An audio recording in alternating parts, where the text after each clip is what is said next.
মক্কার কুরাইশরা কোনোভাবেই যখন রাসূল সাল্লাল্লাহু আলাইহি ওয়াসাল্লামকে দমাতে পারছিল না, তখন তারা প্ল্যান করলো যে আমরা মদিনাতে যে মদিনার ইহুদিদের কাছ থেকে কিছু জেনে আসি। কারণ মক্কাবাসীদের নবী, রাসূল, ওহী, আখিরাত এগুলোর ব্যাপারে কোনো ধারণা ছিল না। তো ফলে তারা কুরাইশরা নজর ইবনে হারিস এবং উকবা ইবনে আবি মুআইত এই দুইজনকে পাঠালো, তোমরা মদিনায় যাও, মদিনায় ইহুদিরা থাকে, ইহুদিদের কাছে তাওরাত নাজিল হয়েছিল, they have idea regarding prophets and আখিরাত, আখিরাত কি, নবী কি, এগুলোর আইডিয়া তাদের আছে।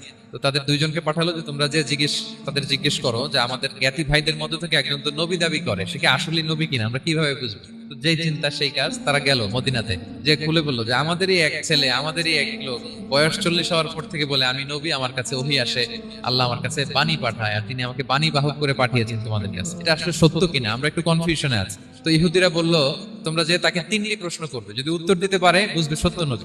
1 নম্বরে জিজ্ঞেস করবে যে মুহাম্মদ বলো তো আসহাবে কাহাফ কারা, আসহাবে কাহাফ সম্পর্কে তোমরা কি জানো। 2 নম্বরে তাকে জিজ্ঞেস